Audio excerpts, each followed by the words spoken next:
Hi guys, I am here with a quick Amazon haul. So I just got some of the basic craft supplies that I usually get.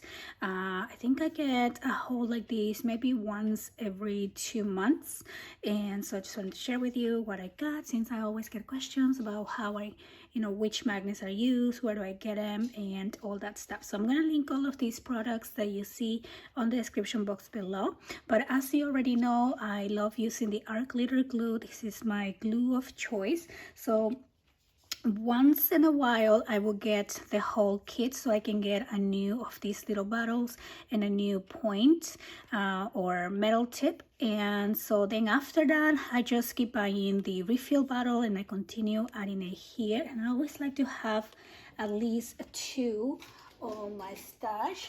So for example, I have this one that is the one I just got, and this is the one that I got last time, and this is almost 3/4 full. But also what happens is on the winter time this glue doesn't ship, so it depends where you are. I'm in California, it doesn't snow where I am, and this shipped from the warehouse literally in California as well, so there's no problem. But if you live somewhere where it snows or the weather gets really cold, I suggest you order your glue like on September, October, and just kind of have it in your stash, because some locations they won't ship it all year round. And then I also get my score tape. Now as you can see, I buy the bundle, and I have a link for this as well. So I buy the 10 sets because that way you save. It's about, I think, $50 or $49 for 10, which means it's $5 each, compared to buying it once at a time when it's like $7-8 each one of these. And then also, of course, I have Amazon Prime, so I get free shipping, which is great.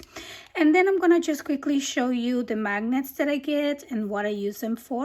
Okay, so let me start with the big ones. The big ones are 10 by 2 millimeters. I'm sorry about my nails, I just clean them all up. I always get a day that I don't put anything on my nails. So this right here is a 10 by 2 millimeter magnet, and these are really strong. Now as you can see, they are a little bit bulky, so they might create some bulk into your project. So I mainly use this when I really need a strong magnet to hold like interactive features that I add into my books. So these are really good for that. You put one every 2-3 layers and it holds really good. The ones that I use the most, whoops, and these are all touching now. The ones that I use the most, I'm just gonna show you here, are these 10 by 1. So they're the same size, they are just half the width. As you can tell, now they're all connected together. I try to keep them separate, but oh well, it's gonna be a while. But I usually get 2 of these. Basically I get 200 instead of 100, and these are really cheap, honestly. Like if you get the 100, it's like $10 or $11, but if you get the 200, it's about $17. So I don't remember exactly how much it is, but I'm gonna link it below. So I get 200 of the 10 by 1s. These are the ones that I use the most because they're not bulky, they're pretty flat, and they hold pretty good. But sometimes instead of adding 1 magnet, I will put 2 on each page, like top and bottom, just to make sure it holds really good. But that way I avoid the bulky 2 by 1 magnets. And then I also get the little ones. These right here are the 8 by 1. So these are itty bitty tiny magnets, and these are really good to use when I do like a spinnable pages or spinnable little tiny elements. Let me bring some to show you. So for example, on this book, you see that we have these cute little elements, and you can spin them around, but then they come back to their, well, this one's not really, oh, there you go. So then they come back to their place. That way they're not like just constantly moving around and spinning in forever. So you can touch them and then they go back. And so that is what these tiny 8 by 1 magnets help me do. And again, it doesn't create any bulk on my page. And then if I show you here on these type of pages where I just want a small little flat section to close up, these are the magnets that I use. So you can even see them right there, those tiny ones. So as you can see, they're not holding a big page. So for this big page here, I am using, I think for this one I'm actually using the 2 by 1 because I didn't have the 10 by 1s at the moment, so I was just using the 2 by 1s for the pages that I really needed to hold, and then the tiny ones in there. So again, here this type of page will have a 2 by 1 magnet, and I just have one here and I have one here, so you can see how one magnet holds multiple layers for those big magnets.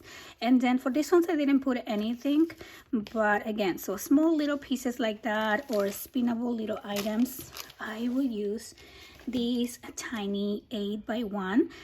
These are not good to hold like a whole flap or page like that, because if you add pictures then it loses their strength for multiple layers.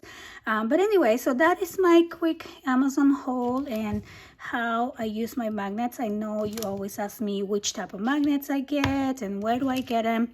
So I do have my Amazon front store where you can find these. Now the issue is these magnets, depending on the seller, go pretty quickly, and so I recently updated my storefront to include, I'm trying to separate these, to include the supplier where I just got this from. And oh my gosh, you can see how strong they are. So anyway, so I try to keep them separately, and some of those come on these little boxes, so I do keep them on their little boxes per size. That way they're not mixing, because if you mix the 2mm with the tiny 8s, sometimes when you're pulling them apart it might break these little magnets. So always keep, especially your little ones, separate and protected like that. And so this time these ones came on just this wrap like that, but it's okay because I always save these little boxes. But for the most part they do come on their own little box. Again, that is depending on the seller. I might not always get it from the same seller because they tend to sell out pretty quickly. But anyway, so that is all. I hope you guys are having a happy Sunday. So I am finishing up with my digital magazine, so you guys are going to see some tutorials coming up for that, and also I will be sharing the link to my website so you guys can take a look at my magazine as is coming. I think I might have that ready to go by Tuesday, so I'm excited for that. I also have a couple of videos scheduled this week, so you guys are gonna see a tutorial coming up really soon. And so yeah, thank you so much for watching, and I'll see you on the next one. Bye bye.